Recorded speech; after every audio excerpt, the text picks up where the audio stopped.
Amen.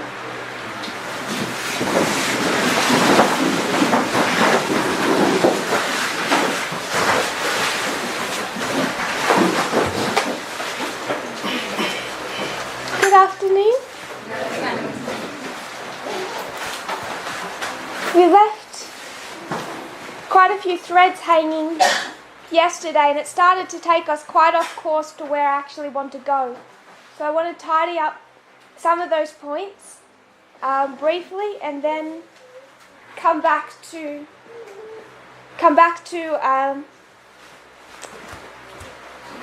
the direction that I'm hoping these classes will take. So before we go back, I want to redraw our reform lines, because by the time you start adding information, people just get lost in that added information. So as we will review the lines, we will plot that onto them. I just want to briefly go over this point that we left yesterday about light. So when we talk about this repeating pattern that we've covered a few times, we have an opening up of a message or an unsealing.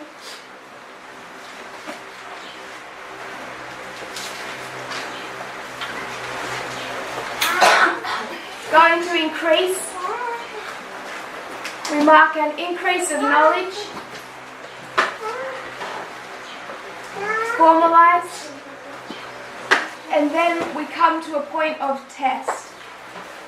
And we brought up this model, we placed that onto our reform lines 2 days ago, and we asked the question, when this message comes, where's the focus? Is the focus forwards? Backwards, or both? So I just want us to go to some witnesses. First of all, I want to go back to the time of Christ. We won't look up the history or the quotes for John the Baptist, but where do you think John the Baptist, what do you think John the Baptist's point was, his message? My sister, what's the point of John the Baptist's message? Repent? Why repent? What time is fulfilled?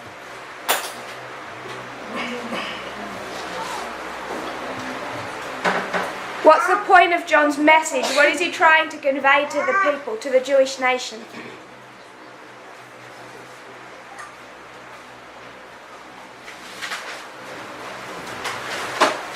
My sister in the front. What was your name, sorry? Blessing. Blessing? What's the point of John's message that he's trying to convey?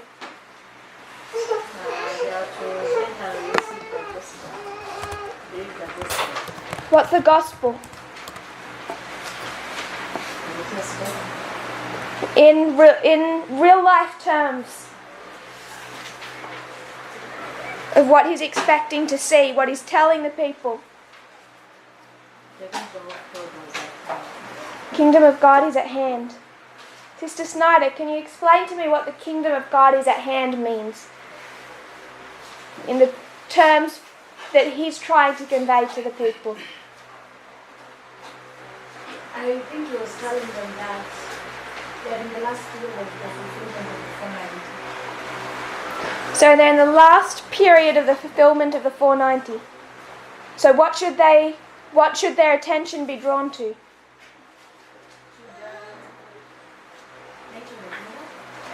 The nature of the kingdom. So they know they have the time prophecies. They take them, those time prophecies, take them to the culmination of the 490 years. When do the 490 years end? 34 AD. And what becomes significant about that last period of time?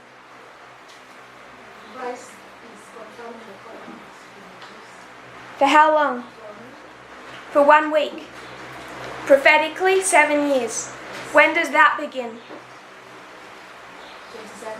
27 AD. So, we are back. The 490 years ends in 34 AD. We can go backwards and see 27 AD and 31 AD, yes? So, John the Baptist is here. And what's the point of his message?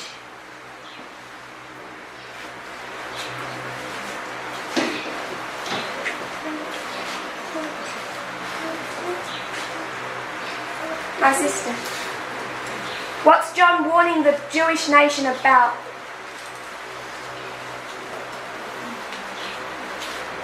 The fulfillment of the time. Fulfillment of the time? Which part? 37. So where is he directing them to? Where's the focus of his message? In front of him? Behind him? Or right where he is? Forward? So John the Baptist is warning them of what? The 490 years is coming to an end. There's this final week, the Messiah is coming, and with his misconceptions, the Messiah is going to be raised up in the future that is going to deliver Israel from the Romans. That's his message. When he's standing here prior to 27 AD, has Israel yet been delivered from the Romans? So is his focus behind him or forward? Forward. Come to the message of Christ. From Great Controversy 346.1. So we know John is focusing forward. What about Christ? Great Controversy 346.1. Christ had come at the exact time and in the manner foretold by prophecy. Paragraph 2. The disciples still clung with undying affection to their beloved Master, and yet their minds were shrouded in uncertainty and doubt. In their anguish, they did not then recall the words of Christ, pointing forward to his suffering and death. What was the focus of Jesus' message? Forward? So John is pointing forward, saying the Messiah has arisen and he's going to, in the future, deliver us from the Romans. Christ is pointing forward and saying that's not really the nature of my kingdom. I'm not going to deliver you from the Romans, I'm going to die on the cross. So that's the focus of his parables, when he says over and over and over again, the kingdom of heaven is like a net. The kingdom of heaven is like a coin. The kingdom of heaven is like 10 virgins. He's trying to correct their misunderstandings about what this way mark looks like, which we would identify as the cross. So his message is focused backwards or forwards. William Miller has an increase of knowledge in 1818. What is the one sentence that we repeatedly take to William Miller? To sum up his message in one sentence. Sister Joy.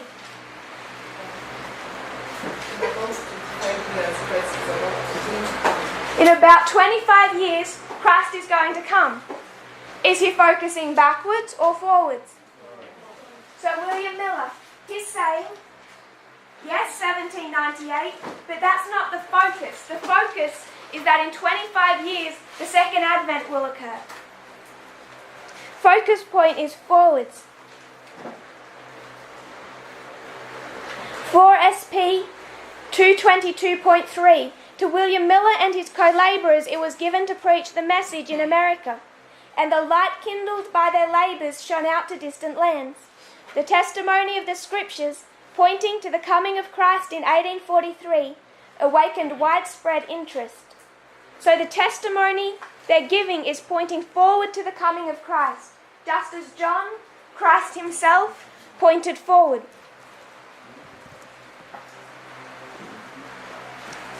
We went through William Miller. What about Samuel Snow?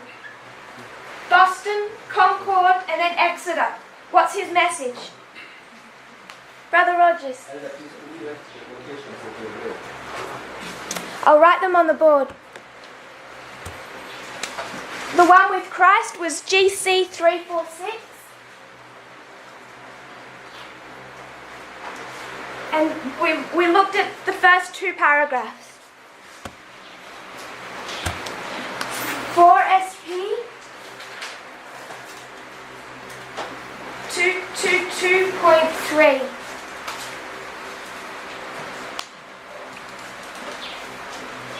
Samuel Snow comes in Boston. He shares again at Concord, and then he goes to Exeter. Do the people already know about 1798, 1840, April 19?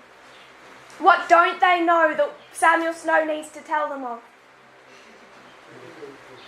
October 22. So the focus of his message is where? And what phrase do we take to what he's saying? Behold, the bridegroom cometh. Bridegroom came, bridegroom is there now, or bridegroom is coming? Is coming. So where is Samuel Snow pointing? Forward, October 22. Then we could go to our own reform line, Elder Jeff. Time of the End magazine. It's all about the time of the end. What's the significance about identifying that they are in the history of the time of the end and have been through Daniel 11:40 part B? What's the significance of that? What's directly in front of you that you can now see? The Sunday law. It's projecting forwards. Just like John the Baptist knew that the time had been fulfilled. You've come into the history, and the significance of being where he is standing is that you can know imminently that the Jewish nation, the Messiah, has been raised up and the Jewish nation is about to be delivered. Elder Jeff identifies in that history, in that plowing history, that we are the final generation and the Sunday law is imminent. Come to Elder Parminder, 2012. 2012, we already know about 1989, 9/11. What's new? 2014, what's the key focus of the message of 2012? The Sunday law is imminent, yes? It's the focus point is that the Sunday law is going to be in 18 months, 2 years' time. 2018. Where is the focus of that message?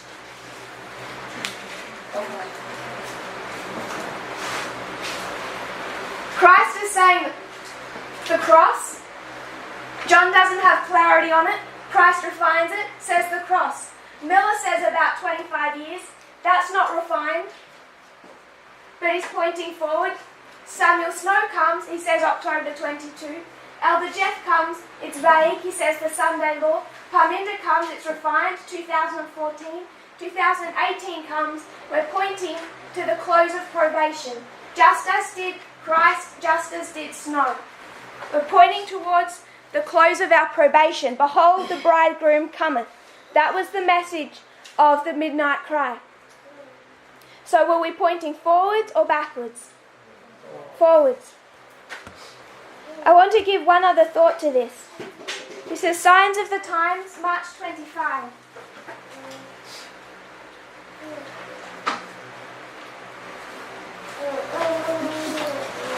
Signs of the Times, March 25, 1880.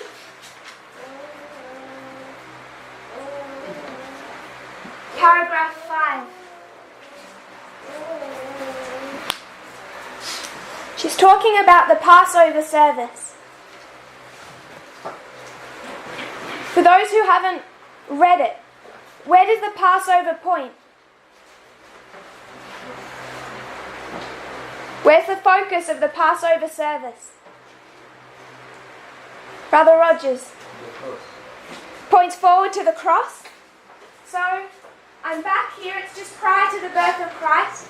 I keep the Passover, and that's pointing me forwards to the antitypical lamb, Christ, and his sacrifice, yes? Does it also reflect light backwards? to what? The Passover, it's directing me, the focus is forwards, but it's reflecting like backwards, isn't it? It's pointing back to the deliverance in Egypt. That's what she says in this quote. The Passover pointed backward to the deliverance of the children of Israel and was also typical, pointing forward to Christ, the Lamb of God, slain for the redemption of fallen man. Is there any point to that service, though, if its focus is backwards? It's no point. It's meaningless. It means nothing. It only comes into its significance because its primary focus is pointing towards the sacrifice of Christ. So there is a reflection. Every time we understand light, whether it's John or Christ or Miller or Snow or Elder Jeff or 2012 or 2018, whenever we understand light, it reflects backwards because it has to lock us into where we are in prophetic history.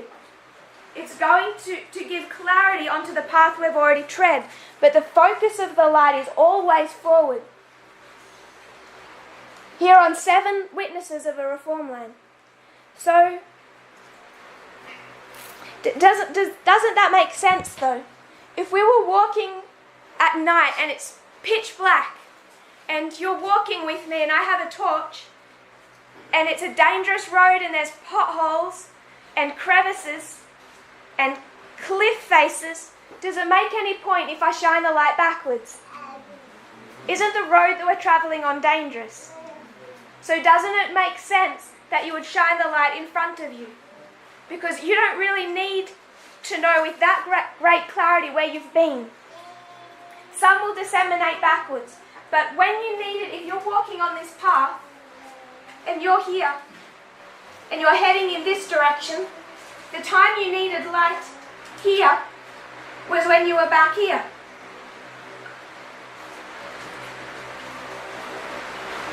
This light will reflect backwards. There is some reflection, but if you're walking along a path, a dangerous path, it makes sense that that light should be projecting forwards.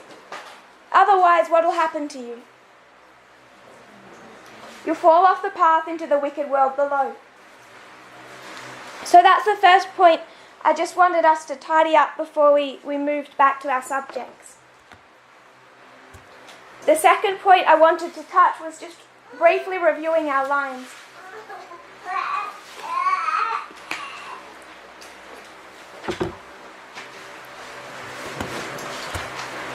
We built up our 4 primary lines. We know we have 5 when we include the institutions, but these ones relate to people. The first group, the second group, the third group, priests, Levites, Nethnims, if we want to use those terms. We understand from Elder Parminder's class that there's many different terms you can apply. I just want to call them the first, the second, and the third. We understood that this is the model of agriculture, these 4 dispensations: ploughing, early rain, latter rain, and harvest. What we covered was the repeating pattern. The message is unsealed here, yes? It's going to swell until it is formalized. This is the same pattern that we do see from the sun angle to the close of probation. And what history did we go to understand that? Millerite history. July 21st, Boston. August 1, Concord. August 15, Exeter, 1415. The 3 camp meetings of Millerite history. We identified that that is a repeating pattern we find within all of our dispensations. So if we have a dispensation from 9/11 to the Sunday Law, what do you expect to see?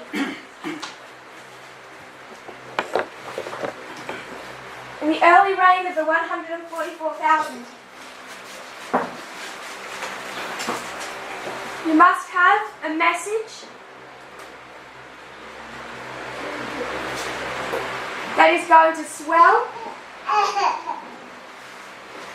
from Boston to Concord to Exeter. And Concord is 2019. Exeter is 2021.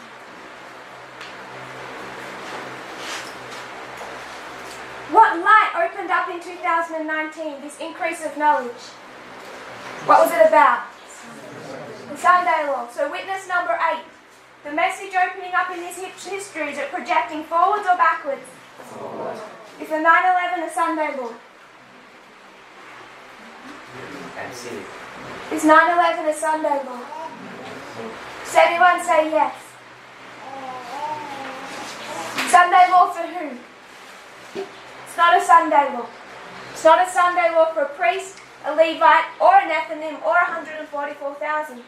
So can it be a Sunday law? No. So if this light, this increase of knowledge is about a Sunday law, is it projecting forwards or backwards? Forwards. That doesn't mean that in this light we don't have a better understanding of the path we've already trod.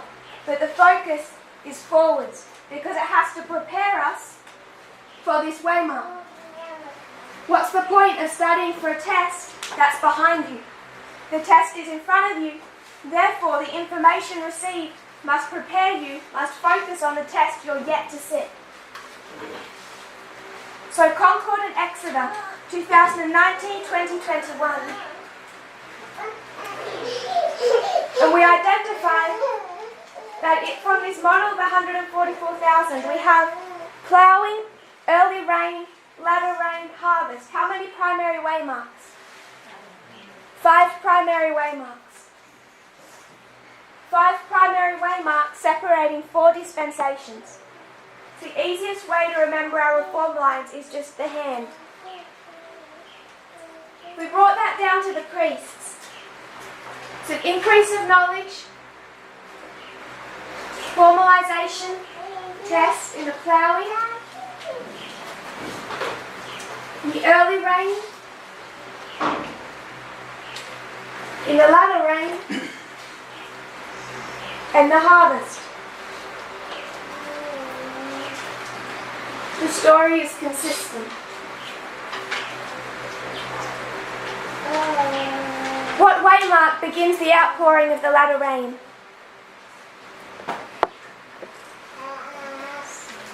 My sister. Sunday law. So Sunday law begins the outpouring of the latter rain. So where is Sunday law on the line of the priests? 2014. So 2014 becomes the Sunday law.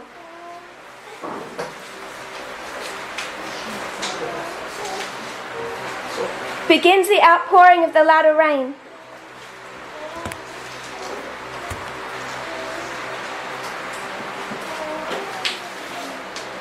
Signs of the Times, November 27, 1879. Put that down here. Signs of the Times, November 27, 1879, paragraph 10. And I'm just going to paraphrase to pick up a couple of points. I'm going to actually start. I'm going to just paraphrase from 2 quotes. I don't really want to turn to them. Spirit of Prophecy, Volume 4, 422.1.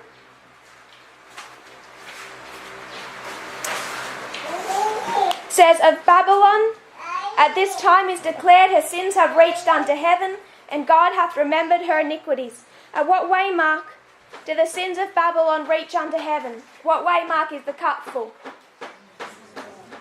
Sunday law. What reform, what line demonstrates that? 144,000? I'm looking for another story.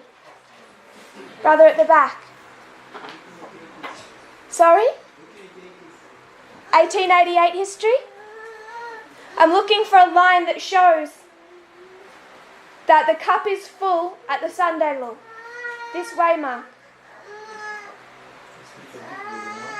Spiritual Gifts, Volume 1. What do you take from that? If you look at the chapter of the sins of Babylon, she uses this symbol of Akaf being full at the chapter of the sins of Babylon. Yes, that's a good one to go to the sins of Babylon, because it's talking about the sins of Babylon directly in this sentence. The one I was thinking of was Acts 27. When the cup is full, what happens to the ship? Shipwrecked. And when the cup of the United States is full, we're dealing with an institution, yes? So the institution is shipwrecked. She has filled up the measure of her guilt, and destruction is about to fall upon her. But God still has a people in Babylon, and before the visitation of his judgments, these faithful ones must be called out, that they partake not of her sins and receive not of her plagues. So she's lining a few things up. We know this is the waymark of the Sunday law. The cup is full. The institution is here shipwrecked, destroyed. And here begins a cry, yes? Which says, "Come out. Come out of Babylon, my people." Hence the movement symbolized by the angel coming down from heaven, lightening the earth with his glory, and crying mightily with a strong voice, announcing the sins of Babylon. In connection with his message, the call is heard, "Come out of her, my people." As these warnings join the third angel's message, it swells to a loud cry. So what begins here? A swelling must begin here. It's going to swell to what? The loud cry. Before the close of probation. So this is the model that we're given. And all that we've done is taken this model and plugged it into our fractals. So you could say this is 14 to 19. Did you notice this morning how many of us have come out in the history of 14 to 19? Is anyone here in the movement before 2014? Raise your hand. I say 1, 2.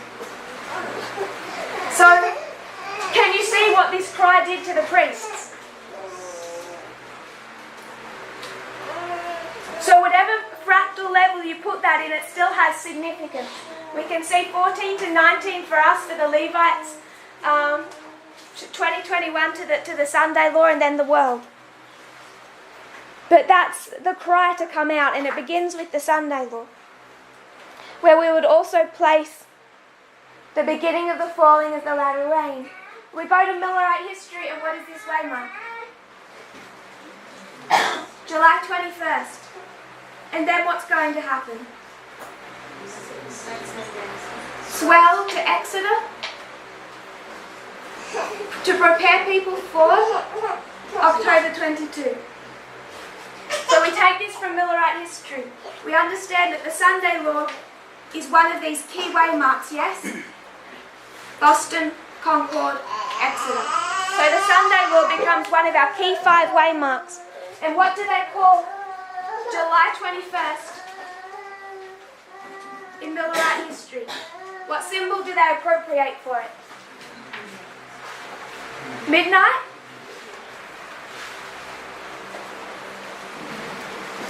Or midway? So sister, where do they get midnight from?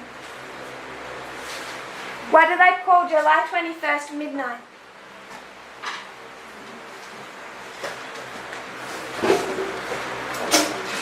This is the history of the Millerites.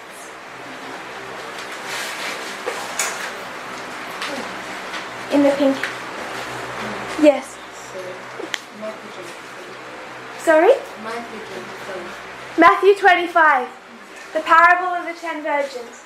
So they see that in the parable the cry begins at midnight. And they see July 21st is midway between April 19 and October 22. So that's their modelling. So when we take it to 2014 or these waymarks, we see it has the symbology of midnight and midway. And where does it come in our hand?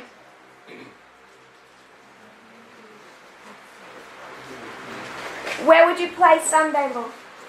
Every line. Always the midpoint. Always midway. It's helpful to remember it. So 9/11 cannot be a Sunday law. What if I was to place a Sunday law here? What would be my problem? Beyond any other structural issues, what would be my problem with putting a Sunday law here?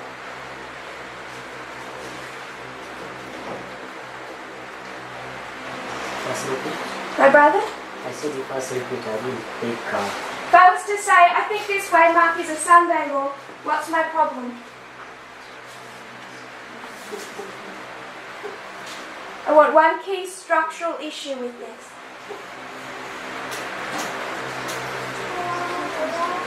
My sister.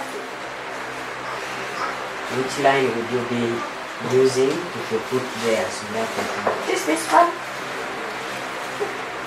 and then it means you are bringing 2014 that side, or it means you have cut the line short, of which you have ignored the increase of knowledge, you have excluded it.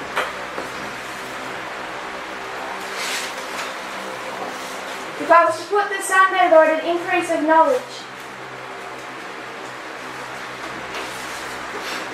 what's a key structural issue?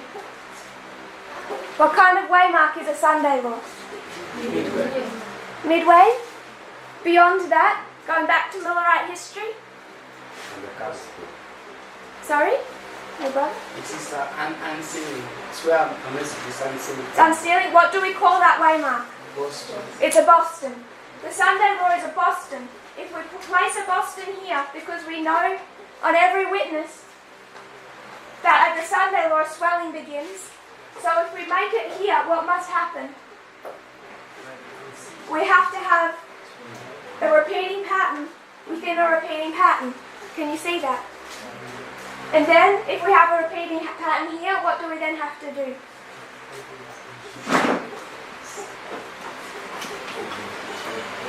In every dispensation, then, between dispensations, we must introduce two new waymarks. So between 2018 and 2019, we need a concord and an exeter. Can we see that? It begins a swelling that swells to the increase of knowledge and then to a formalization. So a Sunday law must always be one of our primary waymarks, yes? Beyond it being the midpoint of our reform line. There must be a Boston because it's at the Sunday law that the message is unsealed and is going to swell. So I want us to solidify in our minds where we place the Sunday law without going to all of the quotes. A message begins to swell there.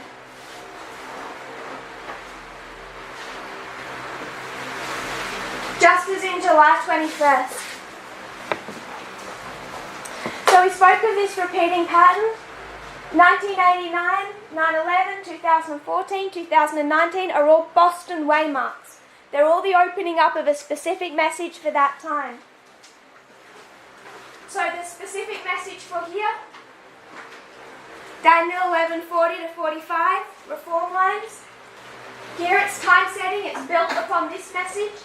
Here equality, but in each dispensation it's built upon the old.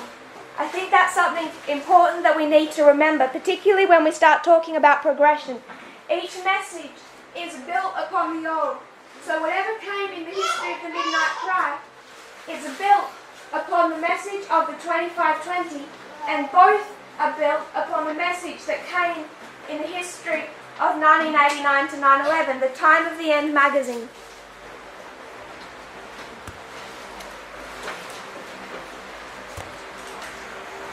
In each of these messages, of these four dispensations, we identified two streams of information.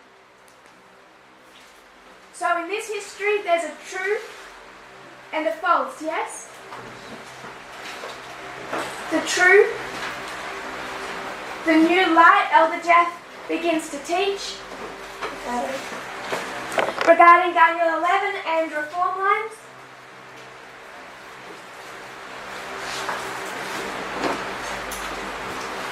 And the false? What's the false message?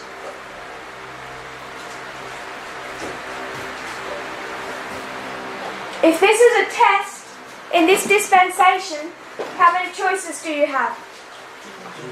2. So if you don't like Elder Jeff's model, what is the other one you're going to choose? It's the Laodicean Adventist model, yes? Laodicean model. And what does Laodicean mean? What does it mean to be Laodicean? My sister. What does it mean to be Laodicean?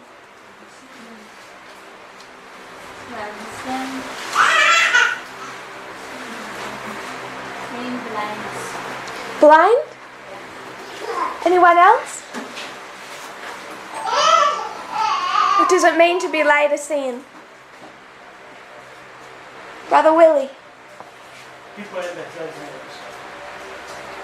Sorry? Saying Laodicean means you are under judgment. Under judgment? Brother Rogers, your hand? To be Laodicean means to people who have got into the theological concepts of the papers and apostles of the Testament. So, when we go to those chapters of Ellen White, when she's dealing with the Laodicean condition, she talks about spiritualism. That's the trap the world fell into. What does she call the trap that the church fell into? Sorry? Covetousness. And what's another word we use for covetousness? Worldliness. So I just want us to identify the Laodicean condition equals worldliness. So you have that vision and they're on the path. And what happens when they fall off the path? They fall into the wicked world below. So that wicked world, what does it mean? It's worldliness, covetousness. They fall into the Laodicean condition, yes? When you fall off the path into worldliness, it doesn't mean that you somehow become immoral. It means you fall into the Laodicean condition, worldliness or covetousness. 9/11 to 2014, the understanding of time setting. There is a true message that points us forward to 2014, yes? If you don't like that message, what do we take? The church's understanding, and not just the church's understanding, Elder Jeff's understanding. And what was his understanding built on? What was the problem with his understanding? Brother Rogers. Built on Laodicean concepts. Laodicean concepts, and why? Why does that become important with time?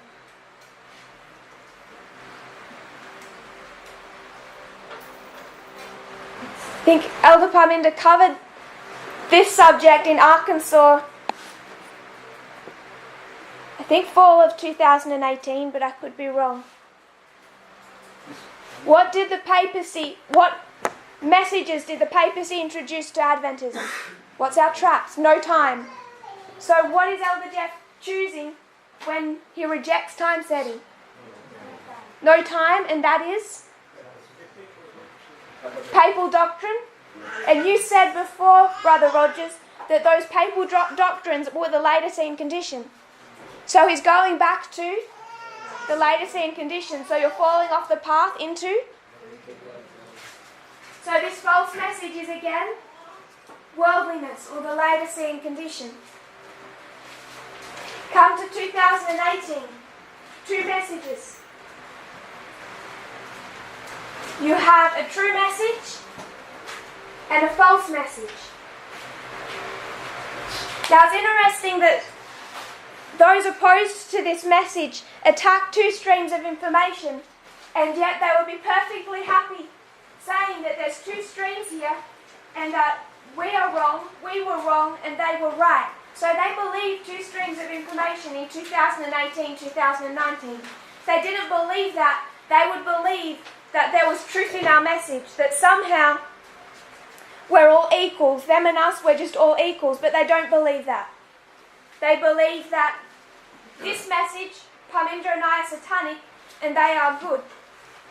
So they believe two streams of information here, whether or not they would like to call it two streams or not. So if pushed into a corner and forced to be honest, both of us agree with two streams in 2018, but we disagree about which side is right and which side is wrong.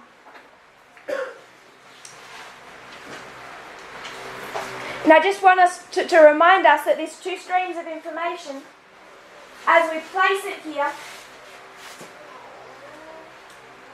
it developed very early on. We first got that from what concept? Acts 27, the waymark of Cyprus.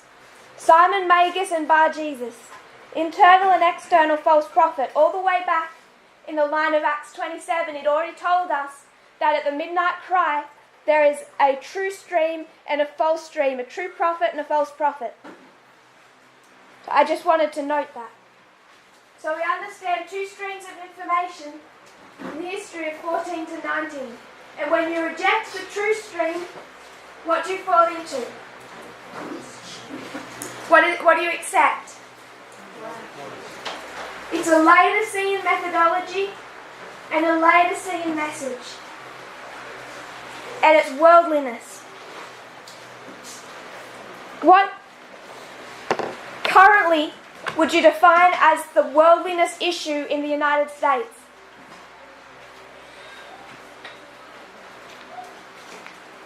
My brother. It's conservatism. Conservatism. So it's Donald Trump and the Republican Party. Yeah. That's the issue they currently have with their worldliness. So when they rejected this message, where did they fall into?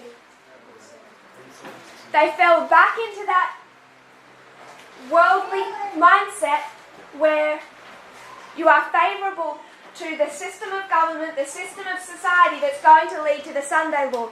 Because that's the prophetic issue of worldliness that we have to deal with at the end of the world. We don't come to the Sunday law and place that waymark as some people enjoying themselves in ways that are inappropriate or eating too much. We understand that this worldliness issue of the American institutions at the end of our world, it's not immorality, it's this prophetic subject. So they're going to come on the wrong side of that prophetic subject.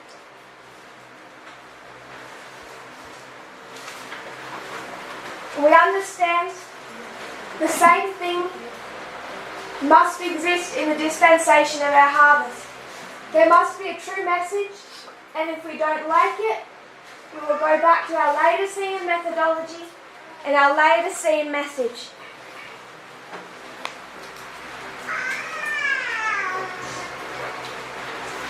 I don't think anyone had much of a problem with that. When did people have a problem? What created the problem? My sister, the pink vest, pink and white. No one really has a problem with this. In fact, all of this. What didn't people like? What don't they like? The implications of that. If this is what it's like in the harvest, if the ploughing of the priests, then what must it also be for the Nethnims? It must be the same message. Same message? So you want to say that there's two waymarks here? Yeah. That they're having an increase of knowledge? And you would say that there's a test? And if there's a test, how many choices do you have? And one must be true, and one must be false. This is what gave people heartburn. Why does this give people heartburn?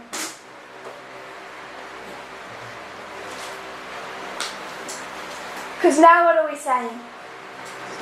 There's externally, because we know this dispensation is over. This dispensation is over. So whoever gave this ploughing message to the Nethnims, it's not this movement, and it's definitely not Adventism. So we went back into this history and we saw that there's a movement arising in 2014, an external movement that's going to cause the rise of Donald Trump as president, and he's going to take us all the way to the Sunday Law. And this is Trump, it's the Republican Party, and it's conservative evangelicals. All in union. This is the implications of this. Sometimes when we do a pattern on our lines, it itself doesn't seem to shake people. It's only when you sit down and you think about the implications of that people start to get heartburn. And this was the issue. There's no problem with there being a true and false message in this history of testing, a true and false answer. For the Nethnims, they must have a true and false answer here, because this is their ploughing. And you know that if you rejected the Time of the End magazine, you get down to 2019, and have you had any hope in that history? No. So down here in their ploughing, if they've rejected whatever they're meant to see and accept, do they have any hope at some level? No. We're comparing and contrasting our own reform lines. They must also be ploughed in anticipation of sowing and early rain. So it's this model where we understood that there's true and false in the history of the ploughing of the Nethnims. So we just mentioned briefly, we just touched on two messages, two documentaries / movies that were released in 2018. And I just want to remind us of that. Can anyone remember one of them? My sister. Anyone else? Something released in 2018, my brother in the blue. Sorry? There is Fahrenheit 11:9. And what does he say? In Fahrenheit 11:9, what's the point? Trump is the last president? Did you have another one to add? I was just following the protocol. Sorry? I was just following the rules of putting up your own. So there is one. It's on Trump equals the last. I know that it's kind of like climate change. They're still hopeful they'll get him out. But what he's saying is if there's no change, he's the last president of the United States. He also compares Trump to who? My sister? Tyler?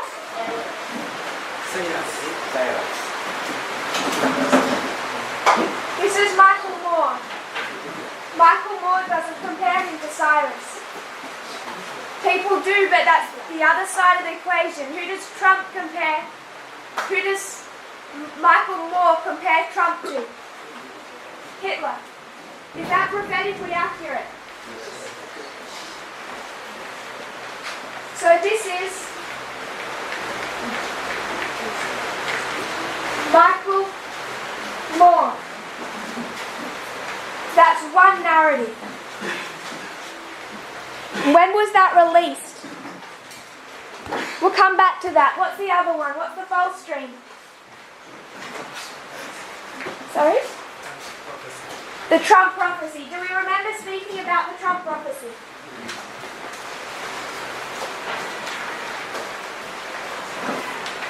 Just going to read a little about it.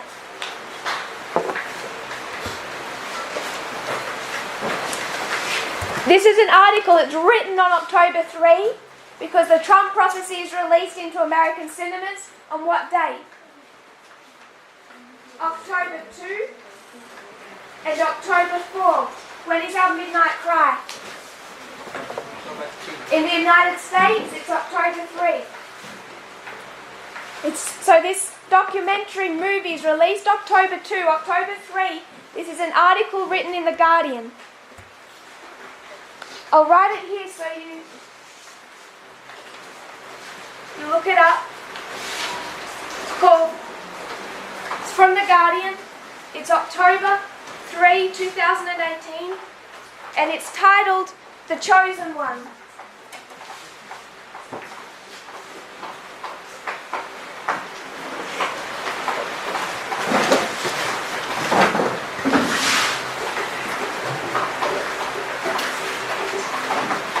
The new film that claims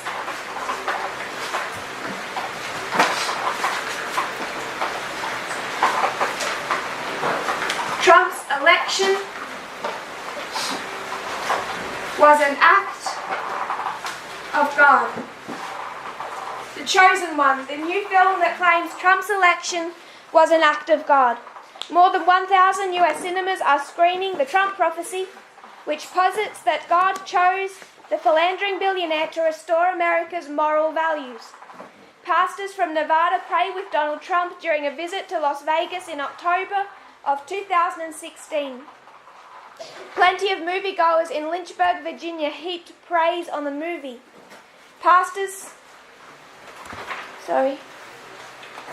It was, everyone agreed, a miracle.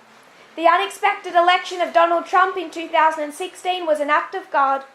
This is the theme of The Trump Prophecy, a movie telling the story of Mark Taylor, a former fireman from Orlando forced to retire after suffering from post-traumatic stress disorder, which premiered on Tuesday. Between graphic nightmares featuring demonic monsters and hellish flames, Taylor received a message from God in April 2011 while he was watching television. He clicked onto an interview with Donald Trump and he heard a voice from God saying, "You are hearing the voice of the next president." And so it came to pass, although it took another 5 years and a national prayer campaign, Taylor wrote a book, The Trump Prophecies. And this is the book that led to that prayer campaign. The belief that Trump's election was God's divine will is shared by others. Franklin Graham, the prominent conservative evangelical, the son of Billy Graham, said last year that Trump's victory was the result of divine intervention. "I could sense going across the country that God was going to do something this year, and I believe that at this election God showed up." Taylor has made other claims which he calls prophetic words, including that Trump will serve 2 terms, he will remove the Supreme Court ruling on abortion, etc. Other claims. Also that he'll arrest thousands of people of a deep state, and etc. There's conspiracy theories mixed through his so-called prophecies. About 1,200 cinemas across the US were screening The Trump Prophecy on Tuesday and Thursday this week. Midnight Cry was on Wednesday. Quoting some people from the audience, "God is definitely using Trump to restore America and bring revival to our land. He stands for the common man and protects our freedoms." Another individual, "He was skeptical of Trump right up until election night, but what I've seen him doing since has led me to believe that maybe he's an instrument of God." Another person, "Trump is God's will, there's no other way to explain it. I prayed for him through the 2016 election. I know in my heart that God raised him up for this time in our country." So this is the mentality behind The Trump Prophecy. And it is released by who? Fahrenheit 11/9 is released by Michael Moore. The Trump Prophecy, put together and released by Jerry Falwell Jr. through Liberty University.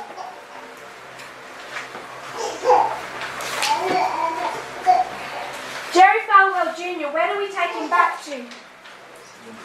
We go back to his father and we go back to 1989, yes? 79 to 89. Michael Moore, when was his first documentary released?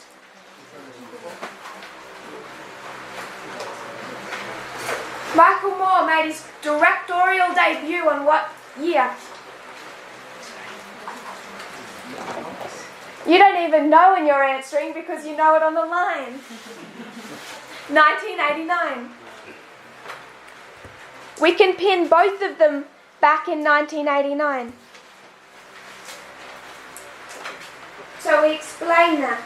1989, there's a documentary called Roger and Me.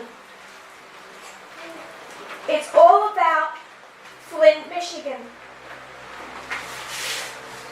I won't go into the details, but Fahrenheit 11/9, it's not just about Trump. Where does he go back to?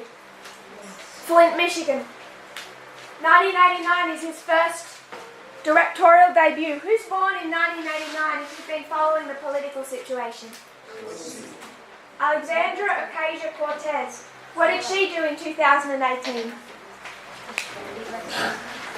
When was she born in 1989? What day? October 13. We mark October 3, Midnight Cry in the United States, October 13, Midnight Cry in Europe. Foot on the land, foot on the sea. So who is giving the correct message for the Nethnims in the history of their ploughing?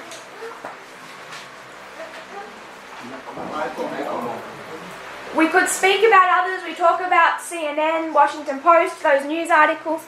But if we want to highlight an individual, it's Michael Moore, yes? Yes. And it's when is his documentary released?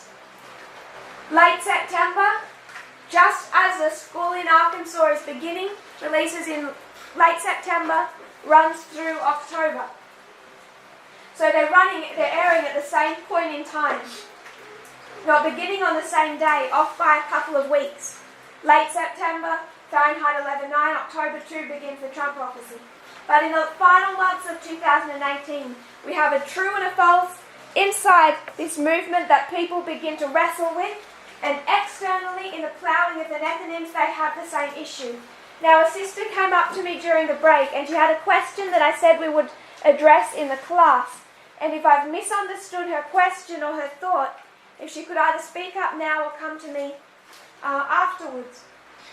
But I believe the essence of her question is our message different to theirs? Essentially, is there a difference between what was said in our Midnight Cry message and what was said in Fahrenheit 11/9? We are saying Trump is the last president, and then how do we show how bad he is? Take him back and compare him to who? Hitler. Michael Moore? Unless you do something drastic, unless you stage some type of revolution, Trump is the last president, and we know he's so bad because he's going to compare him to Hitler. They're the same messages. This history here, what has divided this movement, is our understanding of Donald Trump and how we view him in comparison to Obama and Clinton. It all leads back, equality was taught in October. Not in the lines of equality, but equality was there because we said Trump, bad. Obama, Clinton, good. People couldn't stand that. So even back in October, we have that message of it's the same thing as saying equality. Trump, bad. Obama, Clinton, good. It ties in with two streams of information because one side is bad and one side is good.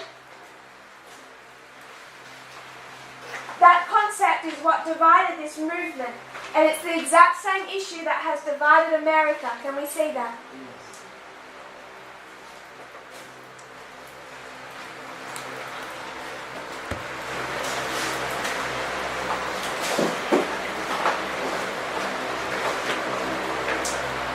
I just want to place 1989.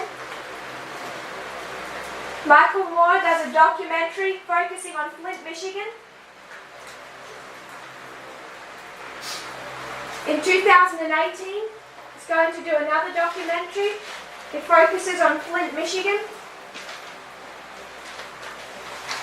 The reason that he believes that there is something, he wants to tie Flint, Michigan into this documentary that's on Trump is because there was a crisis, a water crisis in Flint, Michigan that he believes caused or aided the election of Donald Trump.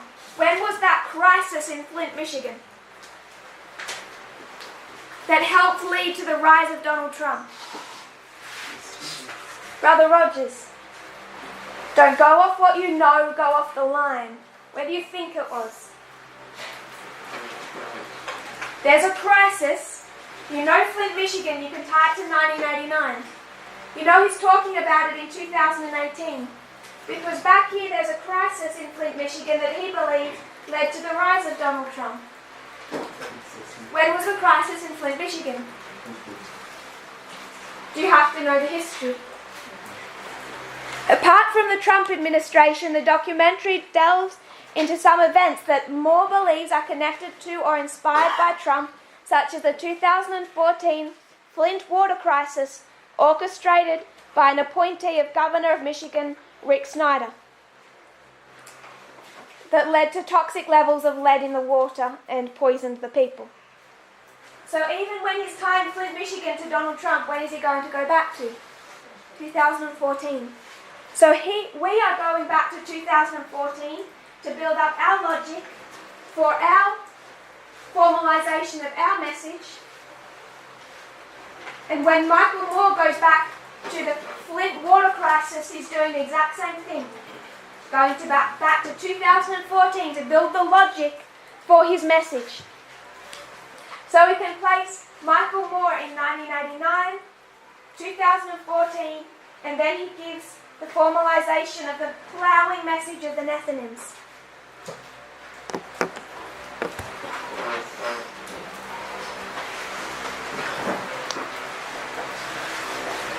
We're due to close, so I just want to add one other element, one other thought to these lines.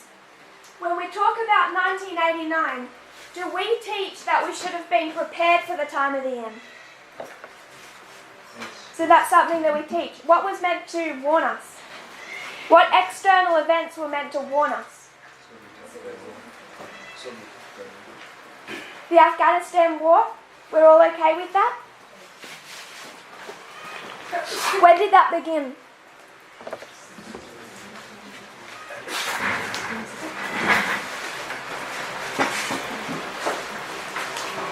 My sister.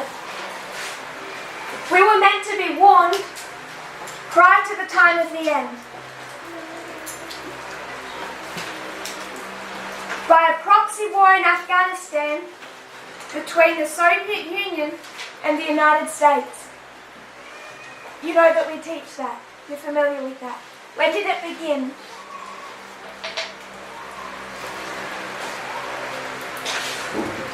Just to see we're all familiar with that logic. There was key events that could have warned us of the history we were coming to. 1979. This is the 10-year history of the Afghanistan proxy war. 10-year history also of something else. What is that? Moral majority.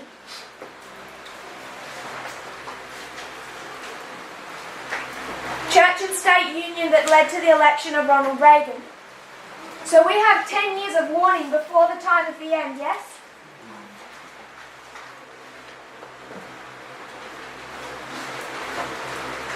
So when we come, we know that that's the line of 144,000, but the priests are identical. We take them back to 1979. For the priests, the first group called, you know that we have this 10 years. So the Levites, what must they have? I won't spend as much time on that, but when does it take you back to? 1991. Were there significant external events in 1991? Yes. such as collapse of the Soviet Union, release of the World Wide Web. There's significant external events. Nethnims.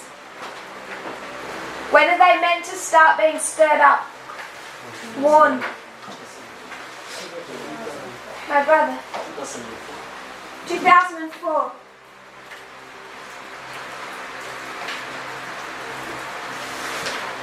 We all okay with that? Have any questions? We see the logic. We had 10 years, therefore, compare and contrast. They have 10 years. 2004, what happens? My brother? Putin becomes a dictator. More than any other date, this is when an external source, as far as I've seen, would mark Vladimir Putin as a dictator. So if you want to talk about the resurrection of the King of the South, I know it's progressive. The 2004 is a key waymark. There's a crisis, a terrorist attack inside Russia that he uses as an excuse to take over local governments, to postpone elections, to cancel elections. And he takes a vice-like grip on the electoral process, local electoral process inside Russia in 2004. What else? Can we think of anything else in 2004? Brother.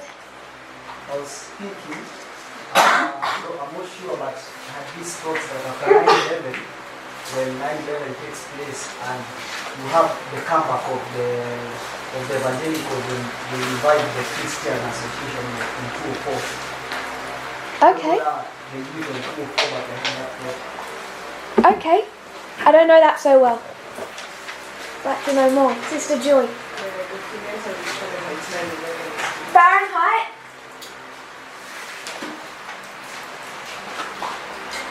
"9/11" documentary is released in 2004. So what is meant to stir up the Nethnims? What are they meant to see? Who did that work?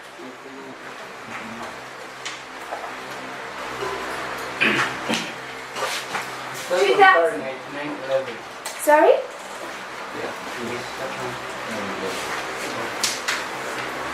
2001, we have the terrorist attack. 2003, the war in Iraq. 2004, Michael Moore takes those events, the Iraq War, September 11 attacks, corruption within the Republican Party itself, and the George Bush administration, and he collates it into a documentary, Fahrenheit 9/11. So the Nethnims are required to see what? They're already required to see from 2004 the issue with the Iraq War, and when I say that, we're out of time, so I won't go into detail, but I'd like us to think about America as a dictatorship. The New World Order that started happening under George Bush, his father. This concept of America as a global policeman and a dictatorship. 2003, the war in Iraq was illegal. They did not have the permission of the UN Security Council to invade Iraq. So they go against the UN in the Iraq war. It's an illegal war. And the Nethnims, if they're going to be prepared for what comes after and the rise of Donald Trump, there are elements already developed in 2004 through Michael Moore, Fahrenheit 9/11 that should prepare them for that. Already prepare them for the state of the Republican Party and how the United States acts in wartime. And what George Bush did in Iraq, how is Donald Trump currently acting towards Iraq and Iran? Same pattern of behavior, same mindset. So 2004, they have this 10-year history where they're meant to start being warned about what is coming. And this is all external events, yes? And yet when you come down to the history of 2018, they're tested on the same thing that we are tested upon.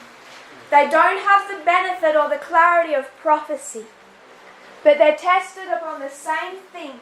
Who is Donald Trump? Who is Obama and Clinton? What do they represent? 2004, it's Michael Moore. We can take him as an individual and pin him back to 1989. But for the Nethnims, we take him back to 2004. There's the Flint water crisis in his hometown. His hometown is Flint, Michigan. That's why he focuses on it so much. But there's a Flint crisis in 2014. You don't see him in 2014. You also don't see the midnight cry or the person who delivers it in 2014. But by the time you come to the formalization, you do. The same time we do, he's giving the same message. Donald Trump, dictator, similarities to Nazi Germany, Adolf Hitler. There is a false message, yes? False message is identifying Donald Trump as a different type of model. Both sides are religious. Is Michael Moore religious? He actually is very religious. A different approach to religion. So they would approach, they both have a religious mindset, and we're going to discuss Michael Moore more later, go back to his thoughts on all of that. Both sides claim to have a religious faith. Why do they have different opinions on Donald Trump?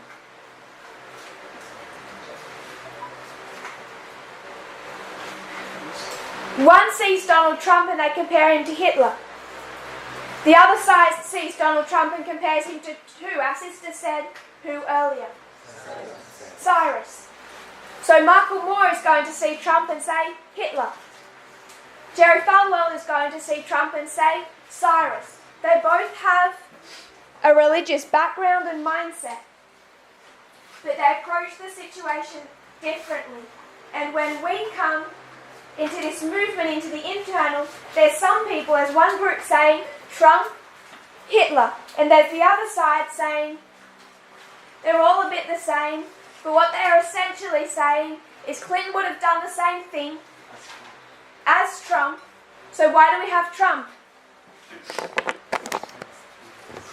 That's who God chose. The same mentality. And as they have come further and further from this movement in rejection of this message, they have allied themselves more and more with Trump's policies and with the Republican Party and with conservative conspiracy theories. Fallen from the path to the wicked world below. So this up here looks really mild and innocent. No one has a problem with that. You take this, 79, 89, a stirring up, messengers, formalization of their message, plowing time. Take all of that from the line of the priest and it's all innocent. You take that to the Nethnims and for many people it suddenly becomes toxic because of the implications of it.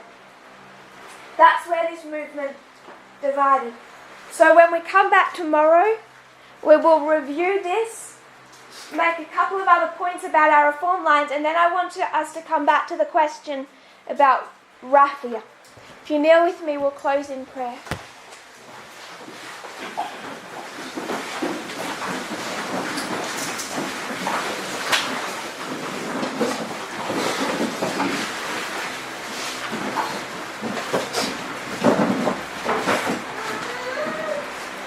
Father in heaven, thank you for our blessings. Thank you for this school and that we can study together. Lord, I know it can seem like an overwhelming amount of information sometimes, but we are grateful that when you put things to patterns, they are easier to absorb. I pray, Lord, that we'll see those patterns, that they will stick in our minds, that we might be able to recall them, Lord, and that we will see these patterns and these rules of understanding, Father, that can prevent us from making mistakes.